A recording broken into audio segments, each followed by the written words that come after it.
Tiny tales living in my hometown. Wedding bells, they begin easy. Live it down, baby, don't talk that much. Baby knows that baby don't tease me. In the park, we could go walking. Down in the dark, we could go sailing on the sea. Always here, always on time, close call. Was it love or was it just easy? Money talks when people need shoes and socks. Steady boys that think that she needs me. I was just sipping on something sweet. I don't need political process. Got this feeling that they're gonna break down the door. Got this feeling that they're gonna come back for more. See, I was thinking that I lost my mind, but it's been getting to me all this time. And don't stop dragging me down. Silently reflection turns my world to stone. Patiently correction leaves us all alone. And sometimes I'm a traveling, but tonight this engine's failing. And I still hear the children playing. Kick the can, skipping blackjack. Steal a car and ring around Rosie. Rock and roll, Candyland, boogeyman. Run away and give me your sneakers. Acid rain when Babel looked up at Cain. We began weeping and wailing. Hurry high from pestilence, pills and pride. It's a shame we could have gone sailing, but heaven knows everything tranquilized. I got this feeling that they're gonna break down the door. I got this feeling that they're gonna come back for more. See, I was thinking that I lost my mind, but it's been getting to me all this time. And don't stop dragging me down. Silently reflection turns my world to stone.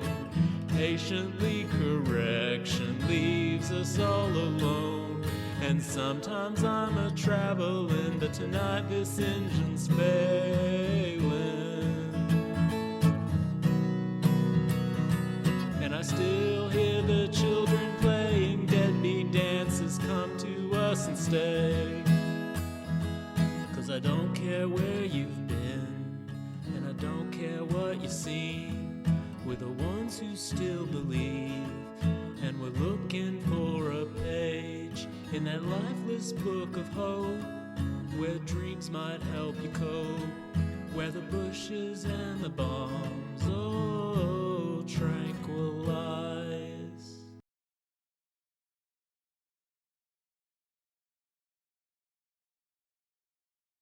All right, how's everybody doing this evening? Shout out to Suzanne, I see you in the chat. Tonight's topic's going to be one that I wanted to cover for a very long time, ever since I saw this video. I've never been a fan of Jordan B Peterson. I think he's a false Christian. I think he's a deceiver. I think he is possessed by the spirit of Python. He thinks he's holier than thou. He's a false teacher. He thinks that he's on the path for truth. And, you know, he's part of the intellectual dark web that Jesse Spots has covered, Matthew North. You know, these people that think that they're better than us, that they are the intellectuals that have been banned from society and who idolize the famous philosophers, Greek philosophers like Plato and Aristotle. And don't really have so much any truth that there's any truth in the Bible or any truth of Christianity or anything like that. So it's interesting when we look at Jordan P. Peterson in this regard, that he is, you know, he is an advocate for a lot of people. You know, a lot of people believe in him, they trust in him. You know, he's paraded at all these talk shows, and on the right, he stands up against those wicked SJWs, and you know, and look at him. You know, he's a professor of psychology at the University of Toronto. You know, he's an established man. You know, someone who's fighting against the system for us, and he's not. He's just a puppet. He's a puppet who has, you know, been with the roundtable groups. He has talked in front of them. He has worked on reports for the UN, like the Agenda 21, and that's who Jordan Peterson is. He's put forward of us as this man of reason. But hey, he's a Christian and he's got good morals and he knows what's right for us. So how dare anybody say anything about him? Anything negative? And that's where we're at. He is what is put forth of us as the true form of reason, but yet he lacks spirituality, and even further, he lacks Christianity, even though he claims that he is one. So why don't we play some of this from his man's own word, and I'm going to debunk what he's saying with facts, with arguments, with documents, and let's see what Jordan B. Peterson's basis is for the story of the satanic daycare panic of the 1980s. The daycare scandals that were very, very common in the 1980s. So, horribly common, actually. This infested many towns. And usually what would happen is somebody who was a little on the paranoid side, or maybe a lot on the paranoid side, would send their children off to daycare. And that was a whole new thing in the 80s, right? Because women were, moving into the workforce like mad, and so they were handing over often their infants, kids below. Only women. Only women, they were the paranoid ones. Not any of the fathers. Not any of the fathers that would make accusations in many of these occurrences. Oh, no, none of them at all. Just the women. They were just paranoid schizophrenics. Granted, someone should tell Jordan P. Peterson that men majority suffer from schizophrenia. Women can, but it's a lot more rare. It could be due to the parasite Toxoplasma gondii, which causes the disease toxoplasmosis, which is found in cats and mice. And women have a natural defense against that because, to some degree, because if the parasite, when they're pregnant, is able to cross into placenta and affect the child, it can cause spontaneous abortion.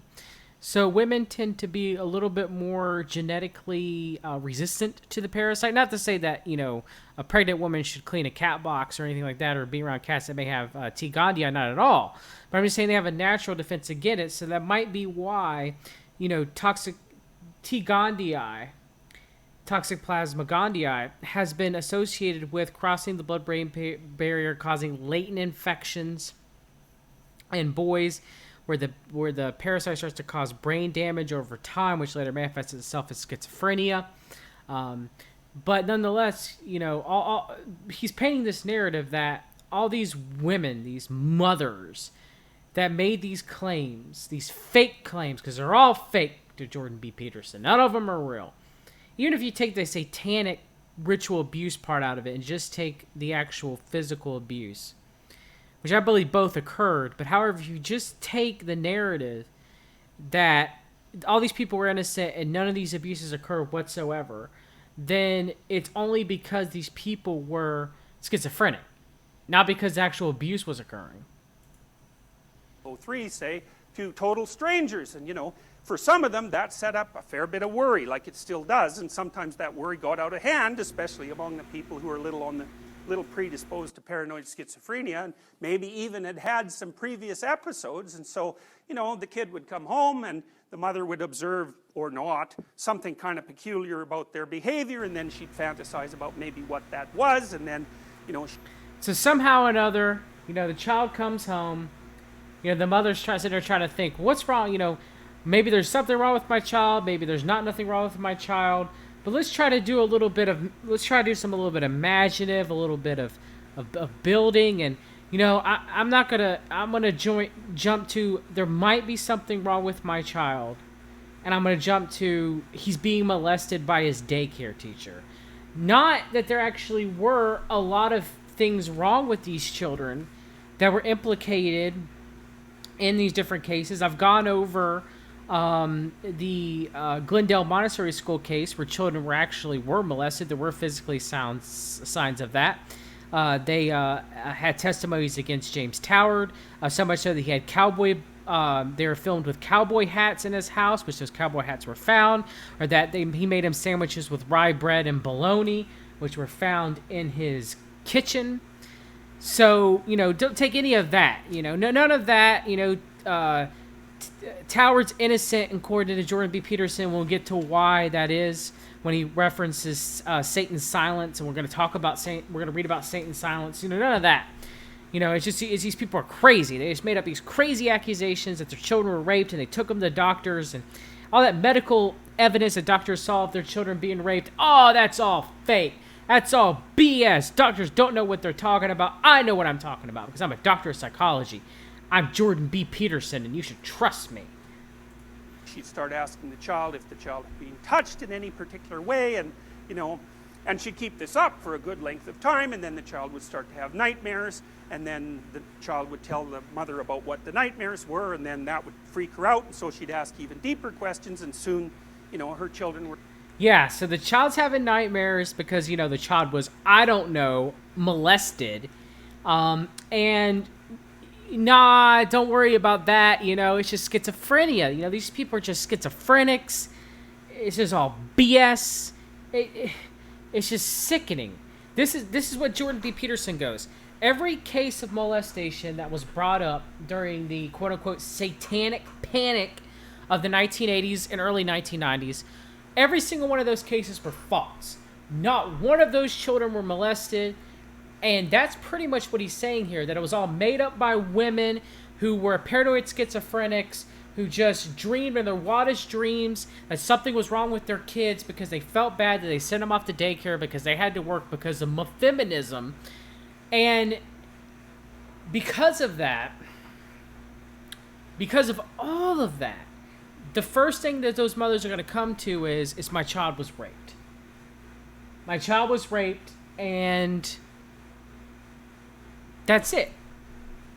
I mean, do you understand how ludicrous this is? This Jordan B. Peterson, who claims he's a Christian, but then kind of goes, well, maybe I am, maybe I'm not, and believes in other forms of religion like Taoism, and I'm the main point defending Western civilization and Christianity in the known world. I'm part of the intellectual dark web. I'm smart.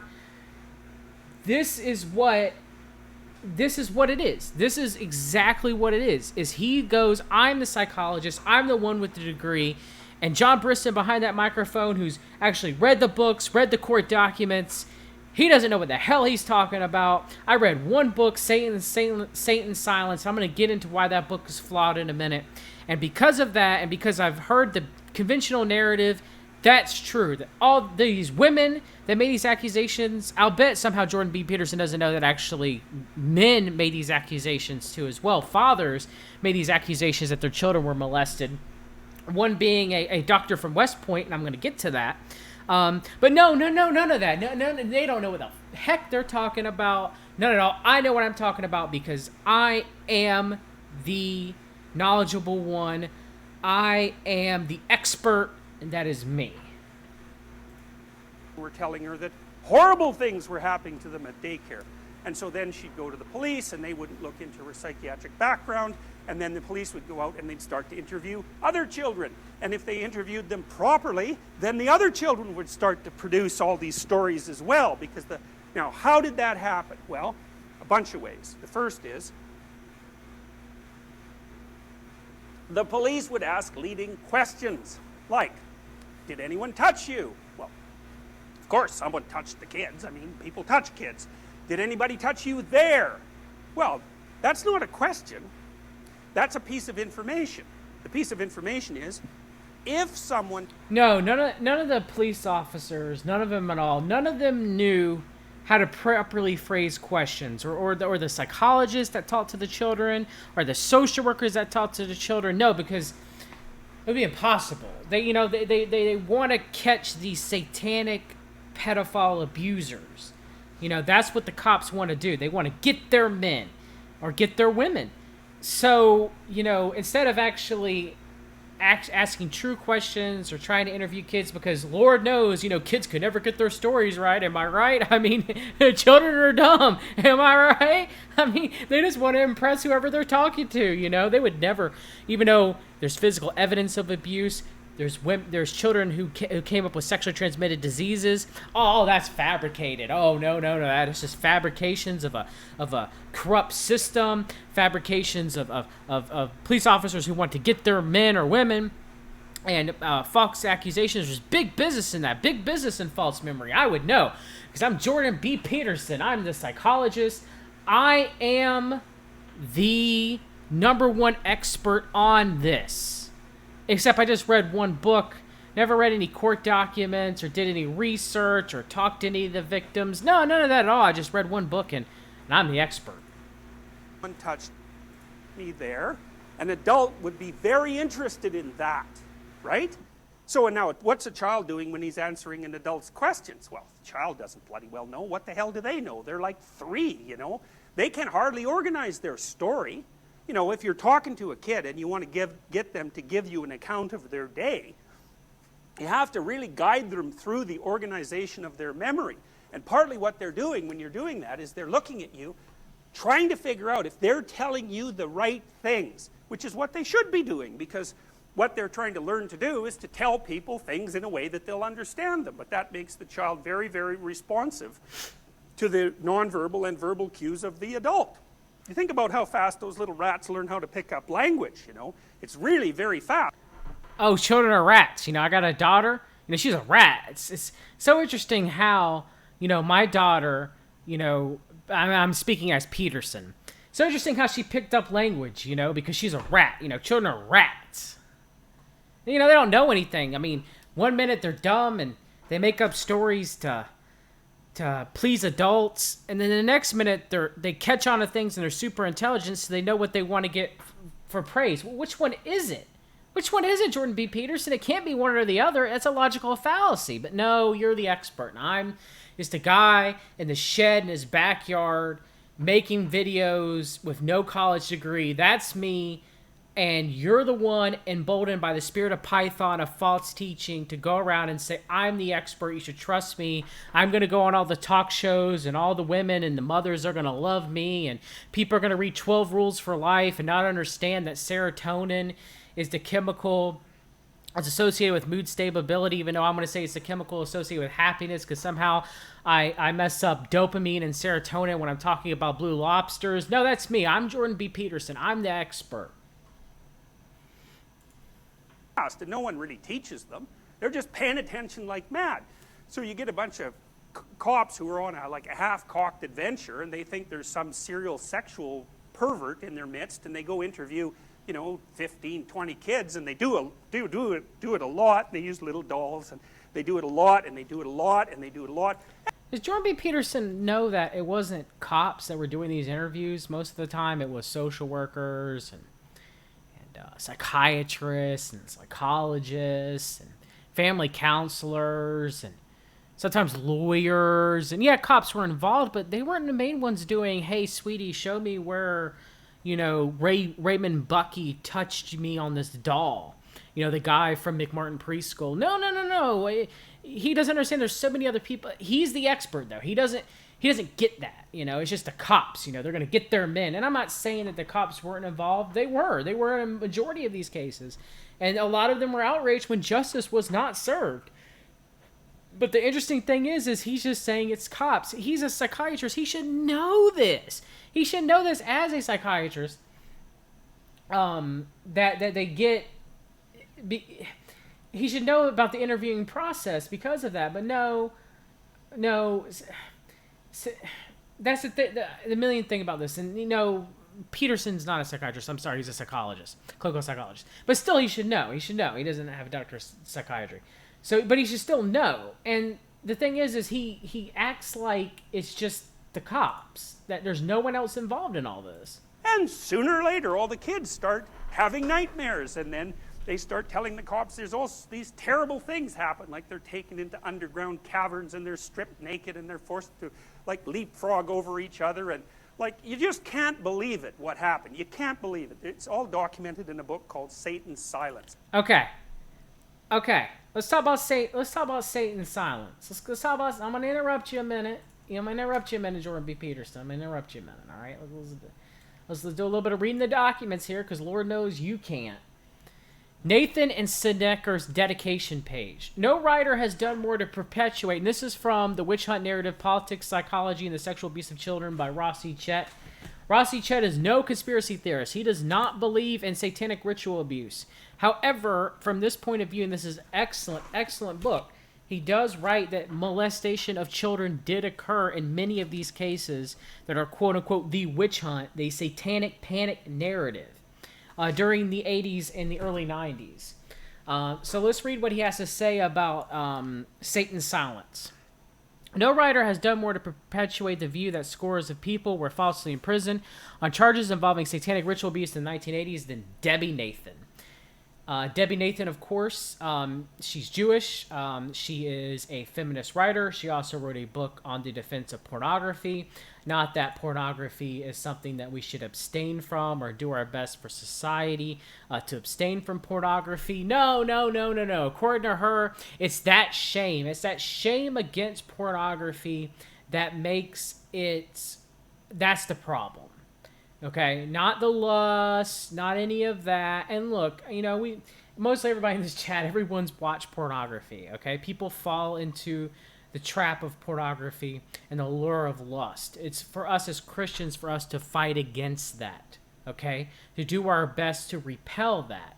But the thing is we should be ashamed. We should feel shame when we watch pornography. We should feel shame, especially if we become addicted to pornography and it ruins our relationships with our family. It can break down our family structure. It can harm us spiritually. It can harm us physically by reducing our testosterone over time. Because every time that we masturbate and a man ejaculates, you reduce a certain amount of zinc, a couple of milligrams of zinc. That's what the spark of life is, the zinc spark between the sperm and the egg. So that's... The problem with all this is we have a Jewish feminist who defends pornography, and she's the one with Sedecker, Michael Sedecker, who's a lawyer. She's the one that's going around and telling us that the satanic panic narrative is bullcrap, and they always equate it to a witch hunt, the witch hunt trials, the Salem witch hunt. But so does the right. The right does that a lot too. You have many pundits on the right, and one day I will bring this up in another stream. They'll say witch hunt. Trump will say witch hunt. Scott Adams, Dilbert, he'll say witch hunt. Michael Savage will say witch hunt, and they'll also talk about the McMartin trial when they're talking this. That's not doing us any favors. This is not a witch hunt. Children were molested by Raymond Bucky. Okay, many of these cases molestations that occurred. Now, I'd argue that there was also satanic ritual abuse that happened during these cases, and that can't be argued. But the thing is they will claim that no abuse occurred, no children were molested, none of that. All these people are innocent, and that's bullcrap. We'll talk about some of the cases that are listed on the dedication page of their book, Satan's Silence, where they claim that these cases, justice was not served and these people were innocent, when in fact these people were guilty. Focused on a single case from El Paso, Texas, where she lived at the time, Nathan argued that there was a quote-unquote nationwide rash of these cases. She proceeded to identify 6 cases by name, notably Kelly Michaels and Country Walk, each the subject of an entire chapter later in this book. In our next paragraph, these cases were all labeled quote-unquote Junior McMartins and described as quote-unquote an epidemic. The other cases mentioned by name, including Jordan, Minnesota, discussed earlier in this chapter and to be written about in a future publication, where there was substantial evidence of sexual abuse, and West Point, also discussed earlier in this chapter, where there's clear medical evidence of sexual abuse but no actual arrest. Now, I actually have a book called The Battle and the Backlash, The Child Sexual Abuse War, written in the 1980s by David Heckler, okay? And in this book, one of the case studies is West Point, okay? So in West Point, there was a man named Walter Gray.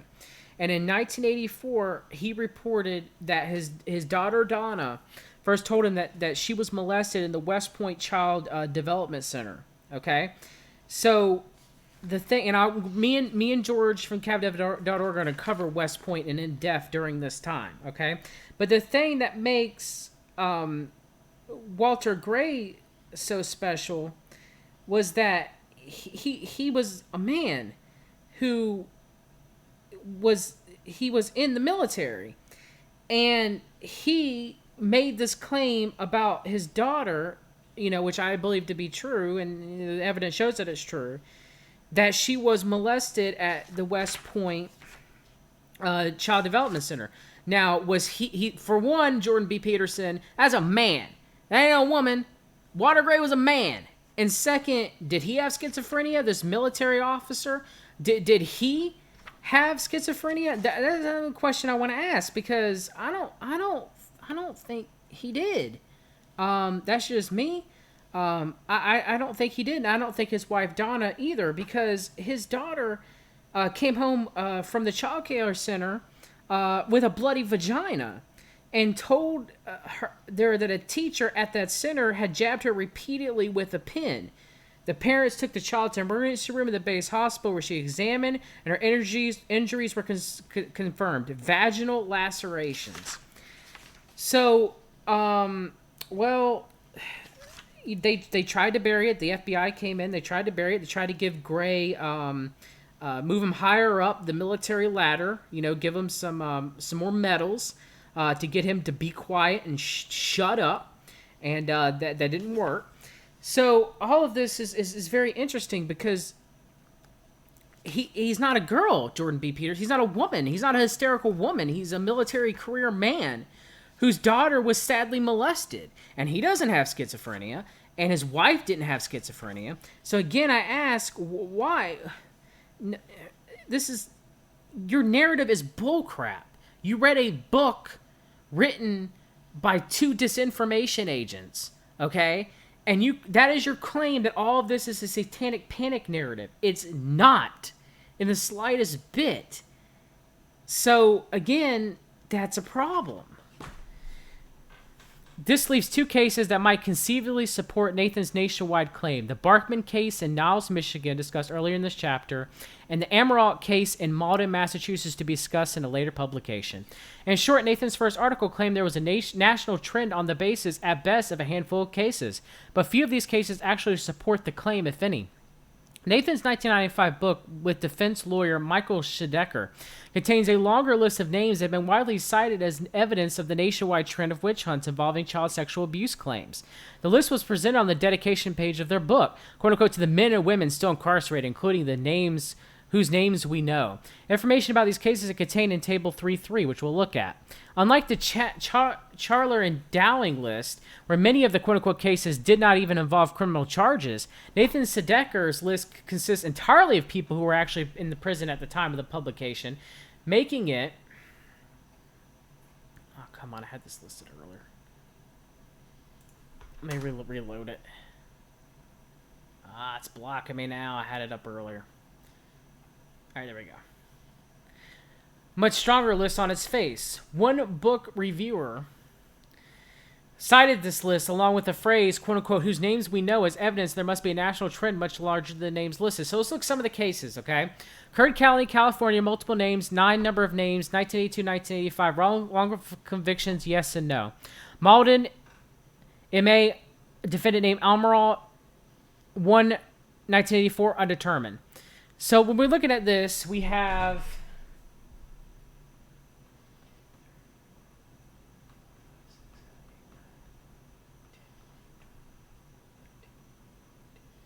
$14 cases where there were not wrongful convictions, that these people actually had committed molestation. Especially, look down here, Stuart, Florida, Toward, 1 name, 1989, wrongful conviction, no. I've covered the Glendale Monastery case. That is one of my cases, okay? I have the Stuart, Florida Police Department information finally from them, and I'm going to start uploading that.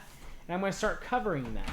So we know that James Toward is guilty. I mean, he's guilty as sin. When you look at the court documents, when I read the part covering in the witch hunt narrative, he is guilty. He is guilty. But yet in this book, in Nathan and Steideker's name listed on the dedication page, James Toward is innocent. Innocent. The man molested at least 6 to 10 children. If we're even cutting out all the connections of it happening in Stuart, Florida, near West Palm Beach, Florida, and Palm Beach, Florida, and the connections between the finders and Tower, any of that. If we take that out, we take the satanic ritual abuse part out, molestation occurred. James Tower was guilty. He was never pardoned. Okay? He was never pardoned. He never got anything reversed or anything. Okay? He served his full term, which I think should have been life, but he did get out, and he went back to the European Union and died. And even psychologists still said when he was in prison that Howard, if released, would he's a pedophile, that he would offend again. But in this book, it is listed that he is innocent. That's bullcrap. That's bullcrap. So Jordan B Peterson pretty much bases his whole premise of the satanic ritual abuse was a witch hunt, all based off of this book. And this, my own research and the witch hunt narrative by Rossi Chet proves beyond a shadow of a doubt that molestations occurred.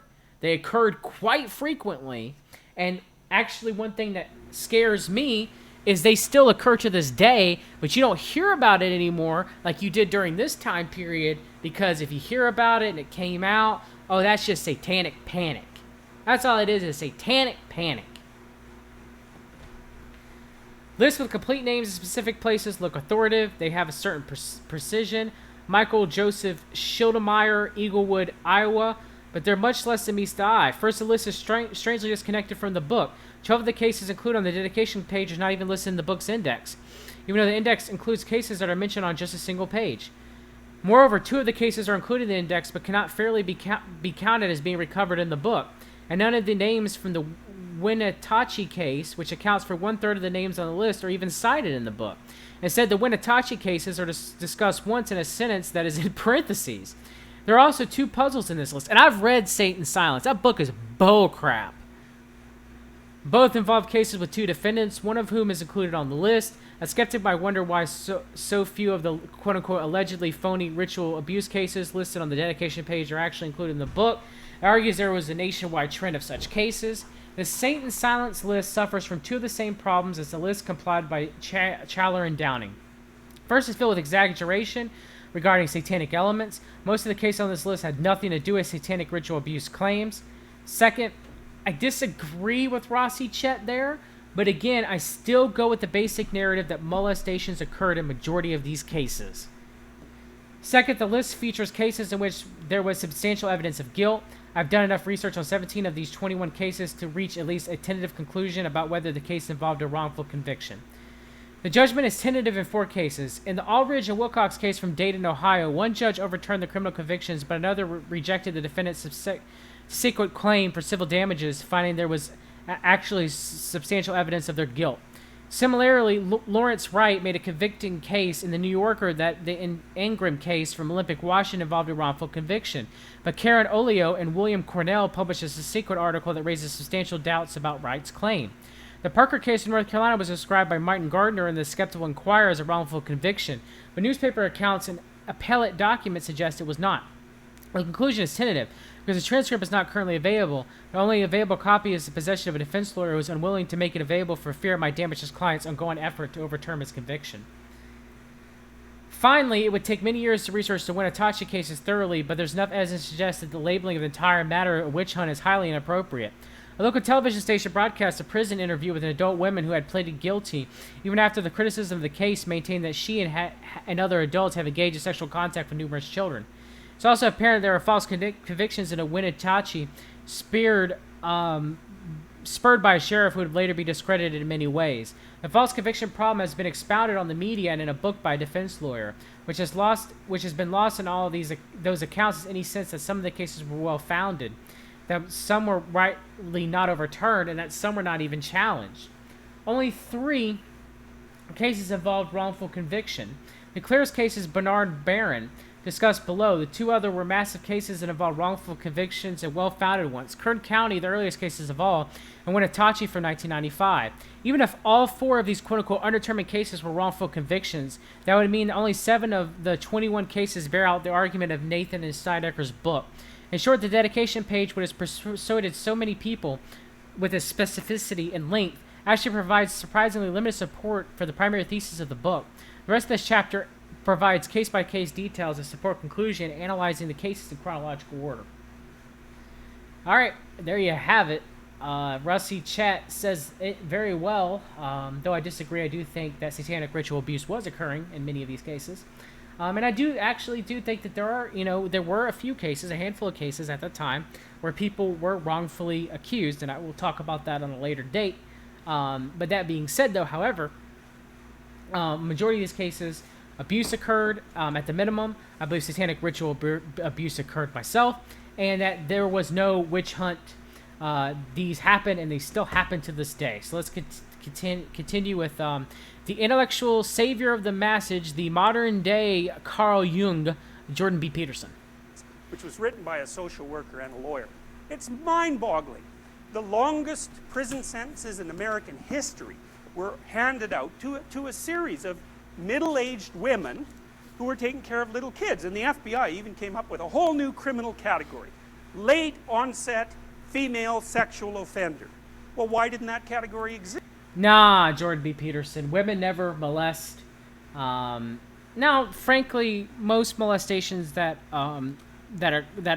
women are the primary cause. Most of the time, that happens within families. It's not. Generally, it's not outside a family. You know, a mother with a child, or a grandmother with a child, or a sister with a sibling. But it does happen, and it happens frequently. Some as much as saying 60 to 40 male to female, maybe 70 as low as 70 to 30 male to female. Unlike a famous researcher who I will do a video in the future, Lori Handerhan, who, in my opinion, is a disinformation agent when it comes to covering sexual abuse of children. She a feminist who wrote many papers for the United Nations, pretty much claims that it's only men doing sexual assaulting of children. That is simply not true with my own research. And even in these major events where you have McMartin, where you have Glendale Montessori School, women were involved in this. Women do abuse, okay? I know it's a common stereotype that a woman, a mother would never do that, a grandmother would never do that, a sister would never do that, because women have a natural maternal instinct that goes against them. It happens. So I disagree with Peterson on this. Yeah, they had to create a whole nother, women in their 50s and the 60s, they would never molest children. Never, ever. Their mothers or grandmothers, the motherly instinct, they would never, ever do that. Well, Peterson, you're wrong. So maybe you should go back and you should think quite a few things. I guess one of the biggest takeaways in recent memory is Ghislaine Maxwell, daughter of Robert Maxwell. She would allegedly abuse children with Jeffrey Epstein. They would abuse children together. So she's in her 30s and her 40s. Jordan B. Peterson would say, well, that doesn't happen. Women don't do that. But they do, Jordan. They do. Exist before. It's simple. There are no late onset, middle-aged female sexual offenders. That's why we didn't need the category. But once all these accusations came up, well, poof, you had to have some damn category for these poor women. Some of them were put in jail for 350 years, which seems a bit excessive, given that they're only going to last about 40. Yeah, when a person, rapes a lot of children, multiple children, they should only get a life sentence, If they're 50, they should get a life sentence, because maybe by the time they're 80, maybe they deserve to be let out on good behavior. Maybe, according to Jordan B. Peterson, that's his rationale. Someone needs to tell Jordan B. Peterson, he needs to crack open the Bible sometime eventually in the future and go over how many times the children were sacrificed to Moloch, or to Baal Haman, or demons, during the Old Testament. Even the Romans during the New Testament times would also do that as well, practicing abortion. If they had a child that they did not want of the opposite sex, they would just leave it alone, and the Christians would come by and try to save those children and take them into the flock and raise them. So none of that happens, because Jordan B Peterson, he's a Christian. He's read the Bible multiple times. He has an understand of ritual sexual abuse and understand of Satanism. Now all that's fake, because I'm Jordan B Peterson. I'm the expert. Listen to me. They'd get 12 consecutive life sentences. So, there was actually a situation where... Yeah, Big Journeyman brings up a good point. There are quite a few married couple serial killers where both the men and women would abuse together. That's fairly common, more common than actually people think. I try to remember the famous couple. Oh, they were British. If someone in chat can think of them, let me know. They were just horrible people. Fred and Rosemary West. That's it. They were shooting pornography. They were supposedly selling snuff films. It's women abuse too. There are women serial killers. Now, granted, compared to men, it is less.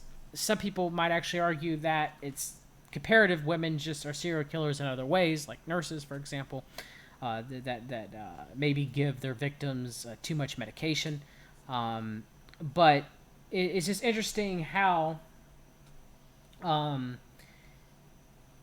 people just gloss all over that, And Jordan B Peterson, who's supposed to fight against the social justice warriors, he just frames that every molester is a male. No women molest children, especially no women above the age of 50, because it's just crazy. That's why all of a sudden the FBI had made a criminal profile classification for that. Because isn't it possible, Jordan, that the elite's plans got a little bit out of control during the 1980s and during the 1990s? Or you could argue that the reason why they brought all this to light was just so that, one, they can wash their hands of it, kind of like a cremation of care, Moloch, Bohemian Grove type ritual, and two, so that they could bury it. They could bury it because now anybody who talks about it like me, oh, that John Brisson, he's just crazy out in his shed. He doesn't have any degrees. He doesn't know what he's talking about. He just believes in a witch hunt. He just believes in satanic panic. He's a Christian. He believes in Satan. That's silly. That's silly. That's just silly. And that's what a false teacher like Jordan B Peterson would want you to believe. That since I have no credentials, I don't know what the heck I'm talking about. He's the guy with the credentials, and even though he's only read one book, which is disinformation in my opinion, he's the expert, and I'm the idiot. One town went so far as to start digging underneath the town to find these underground satanic lairs where all these... Okay, first of all, he doesn't even know the town. The town was Manhattan Beach. He's talking about the McMartin preschool case. And yes, Ed Opperman interviewed, and I'm sorry I forgot the gentleman's name. He actually found tunnels that were digged an adjacent property to the McMartin preschool that was underneath a locked garage. So yes, the tunnels did exist, Jordan B Peterson. So I think you need to go back and you need to do a little bit more research. Weird ritual things were going on. And along with this was not one shred of concrete evidence. Not true. There's a testimony of the children that they were molested. If you look at it based off of that, I'm not talking about if you look separate from the satanic ritual abuse, which I believe that occurred. If you look separate from that, children were molested by Raymond Buckey in the McMartin case. Okay, and I asked Jordan Peterson, would he trust a man as far as McMartin preschool is concerned? Would he trust a man who inside the preschool, while wearing shorts, would wear would read the Playboy magazine. From the witch hunt narrative, Trish Walters' mother had a similar story. She once saw Raymond Bucky with kids on his lap reading Playboy magazine. Peggy Bucky, who was Raymond Bucky's mother, apparently not the least surprised, told the mother she would take care of it. Miss Bucky later testified she did not think of Raymond's behavior as a problem. Question: would you say about a teacher of children that age would be reading Playboy magazine while students are in the classroom? Answer: I believe it's a very popular magazine, so I really would not have much of a problem to say about it. She also asked whether she'd be upset if children could see the genitals of a teacher, making a reference to modern bathing suits. Miss Bucky responded, I don't know how those poor little kids could help to see everything there is to see if they go to the beach.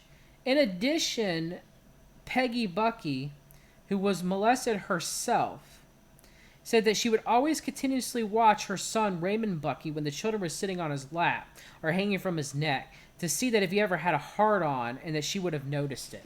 Why was she checking her adult son to see if he was sexually aroused by children? And even if she had those implications, anything like that, if she had any of the suspicions of that, why would she even have him teaching at the school? None of this makes any sense.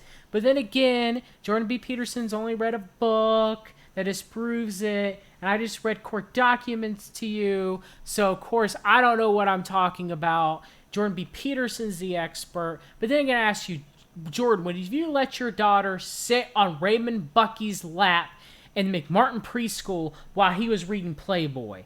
Because I wouldn't let my children anywhere near Raymond Bucky. Okay? You know, and the eventual conclusions, and this affected thousands of people, the eventual conclusions was, well, there actually isn't anybody who's, you know, satanically torturing children in daycare centers. Now, anyways, why am I telling you this? Well,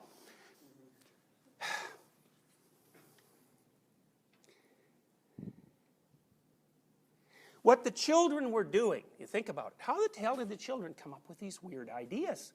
You know, I mean, first of all, I don't know, Jordan B. Peterson. Maybe they were molested. Maybe they were raped. Maybe they were raped through satanic abuse rituals, elite rituals. Maybe some of them were filmed. Some of them were molested by famous people, presidents, congressmen, military officials. I mean, heck, that happened and well documented in the Franklin scandal, that it was occurring then. That satanic ritual abuse was happening during that. So why couldn't it have happened at these daycares?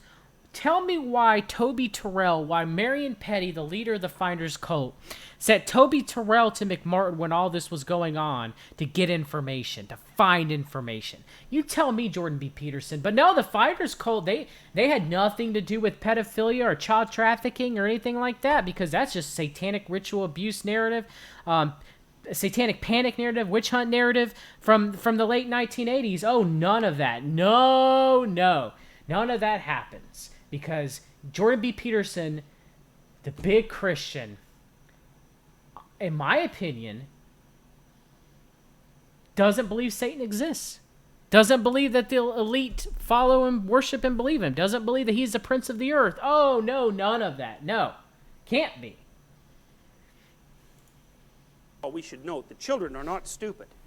And they can also dream up the most horrible things, you know, because they have an imagination that's capable of extending itself. Yeah, children can dream up being molested, Jordan B. Peterson. A 3-year-old or a 4 or 5-year-old, like in the Toward case, all of a sudden just dreams that they're going to start humping their daddy's leg. Oh, humping them, and then dream that Toward humped them. Toward humped me, daddy, so I'm going to hump you in the leg. The kids, just with their wild imaginations, just came up with that. Instead of them actually being molested by James Toward and his wife. No, none of that. No, they just came up with that randomly one day out of the blue. They were just 3, 4, or 5-year-old just thought, you know, I'm just going to hump my father's leg, and I got it from Toward. No. Give me a break, Jordan. You're out of your league. You don't know what the hell you're talking about. Into the terrifying. Now, everyone knows that because all you have to do is remember when you were a kid. you know, when you were hiding under the covers because there were horrible things in your dark. When I was a kid, yeah, I had fears. You know, I'd have a reoccurring dream that I would be in a mall and like the anchor stores would be where the abyss is, and I couldn't walk. It'd be like a pinball machine. I'd come close to hitting the abyss. Or I remember when Mortal Kombat was released, I was having nightmares about the graphic violence and that. Funny enough, the fatalities and stuff that I was fighting Mortal Kombat fighters and they were going to do that to me. But never once in my wildest dreams did I ever concocted that I was being molested by anybody, you know, because I was a kid and I really didn't know what sex was at the time. Yeah, but you know, Jordan B Peterson thinks that all of a sudden that a 3 or 4-year-old kid is going to make a grandiose story about them being molested, or if you want to take that a step further, they're making a grandiose story that they're part of some sort of satanic ritual abuse. So, you know, all these kids told false stories, according to Jordan B Peterson, that they were either coached or they came up with it on their own, because Lord knows that a child is going to have a dream about being brutally raped. Dark room, you know, you can populate the darkness with monsters with no problem, and you should be able to, because there are monsters in the darkness, even though your parents might tell you there aren't.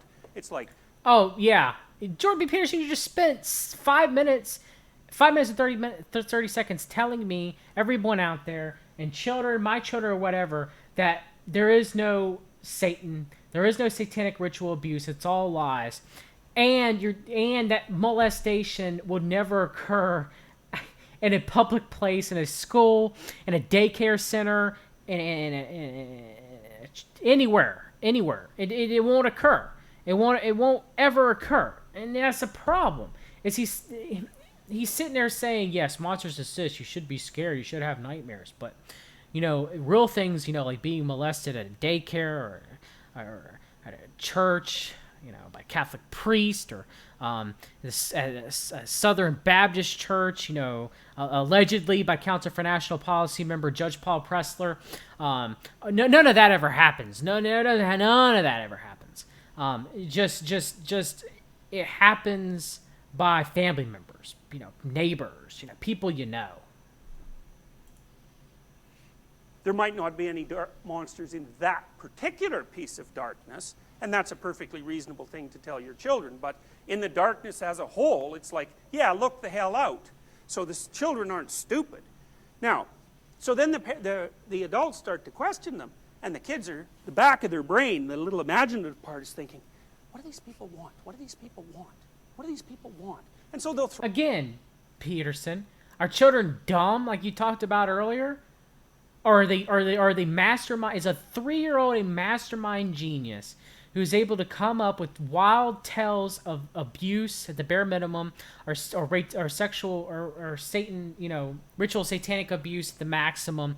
They're able to come up with these wild tales. How does a 3, 4, 5, 6, 7-year-old child know about sex unless they've been molested, or unless they've been exposed to pornography or none of that stuff? No, can't be. No, they just in their head they come up with it. It's ludicrous. Did people not see this charlatan, this false teacher? They can't see that he's trying to justify and rationalize that these cases never happen. Ritual satanic abuse doesn't exist. The molestation doesn't exist throughout the whole country. None of that. He's trying to compartmentalize and say that's all bullcrap. It's all bullcrap. He's a liar and he's a deceiver. And this man is made out to be an intellectual hero. The dark web, he's cast society, but he's the true intellectual hero that we should listen to. The Roman senator, talking to the Roman Senate, as Epic Journeyman said in the chat, my fellow citizens, today we're going to discuss the Greeks and their practice of pedestry and why it's okay for us Romans to continue doing so. Bit of information, and the adults will perk up. They'll focus right on that piece of information. So maybe it's a cop who really hates child Satanist abductors, which, is a perfectly reasonable stance. And so... it's reasonable he hates Satanists, but, they don't exist. These people that molest children,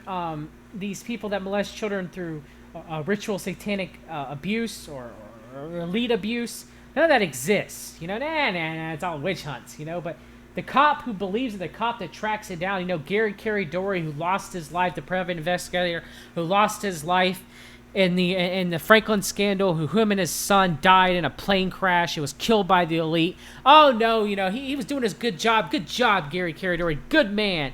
But then again, didn't you just spend 6 minutes saying the cops were filling the heads full of children, of trying to get them their false narratives, their false stories? So which one is it? Are they heroes? Are they not heroes, Peterson? Are kids dumb? Are they smart? I don't get it.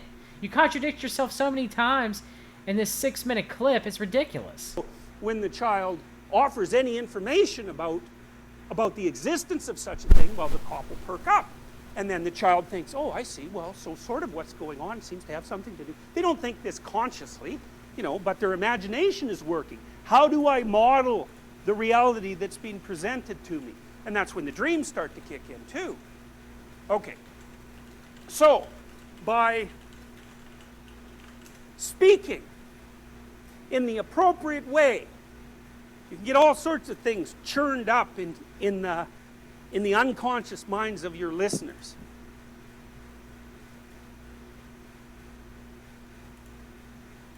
All right, that's it. All right. That's it for How that does clip. on what does Hope I made my case. Hope I made my case that Jordan B. Peterson lies when it comes to this satanic ritual abuse narrative. That he lies saying it was satanic panic, saying it was a witch hunt. That at the bare minimum, actual molestations occur. And what I believe in the grand maximum, that ritual abuse, that elite abuse was occurring. Hopefully I've made myself clear in that and presenting the case that Peterson is a fraud. He doesn't know what the hell he's talking about. And we'll cover it in this channel, and we'll cover more about Peterson, the intellectual dark web, and everything like that.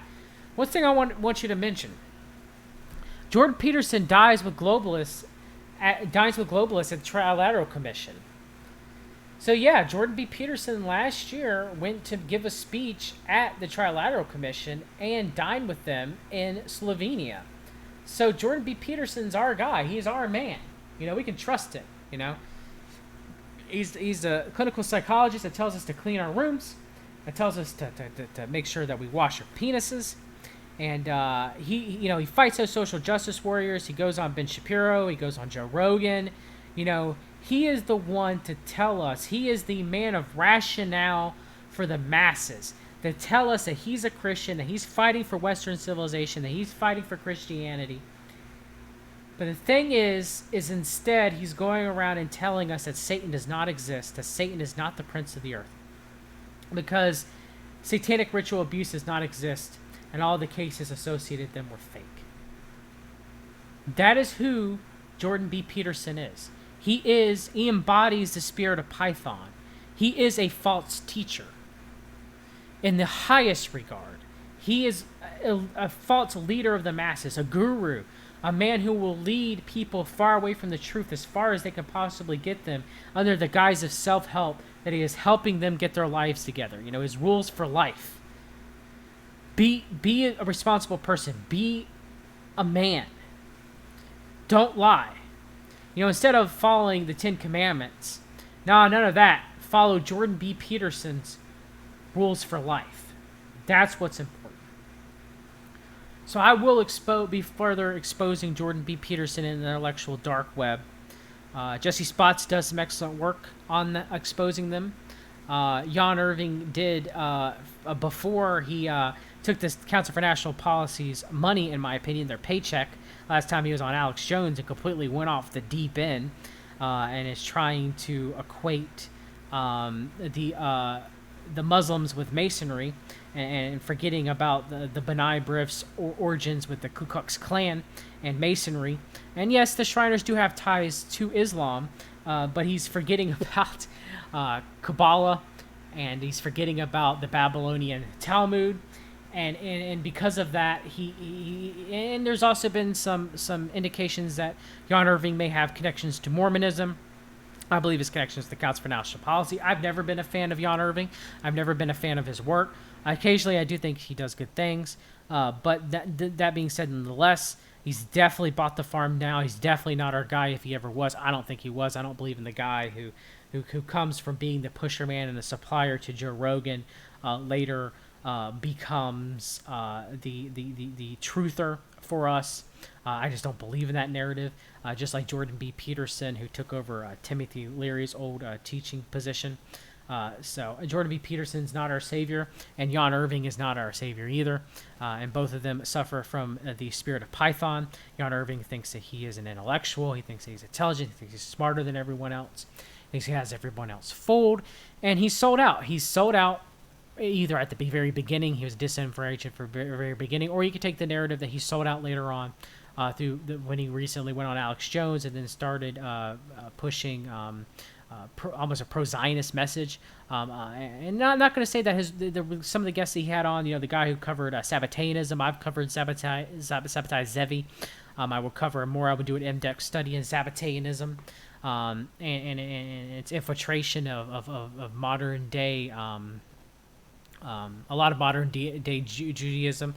People that follow the Talmud and the Kabbalah instead of the Torah, but you'll see that a lot about that. You'll see a lot of that kind of restructuring the narrative, and so Jan Irving, in my opinion, I don't think he ever was for us. I really don't. And because of that, a lot of people bought into him. They bought in. You can say what you want and debate about Tartaria, the mud floods. You can debate whether or not those are true. He did maybe a lot of good work of exposing the Esalen Institute, exposing Timothy Leary, and exposing Cotton Mather.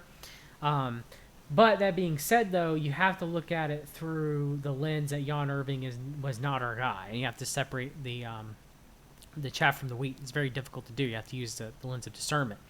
But I do believe that there are a lot of false teachers out there, a lot of people who embody the spirit of Python, and because of that, they appear people that are giving you the truth. Jordan B. Peterson appears that he's giving you the truth because he comes from academia.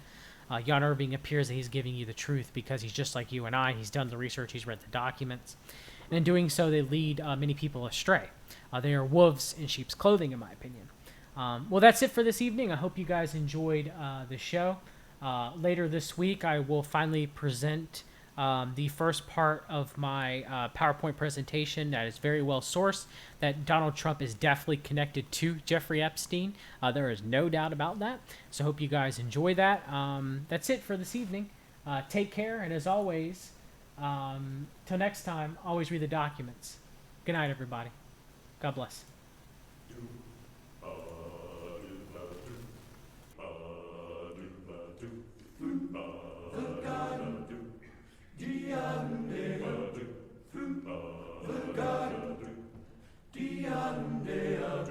If you walk through the garden, you better watch your back. Well, I beg your pardon. Walk the straight and narrow track. You can walk with Jesus. He'll save your soul. You gotta keep the devil down in the hole. You got the fire and the fury at his command. You don't have to worry. You know that Jesus has. You can go with Jesus.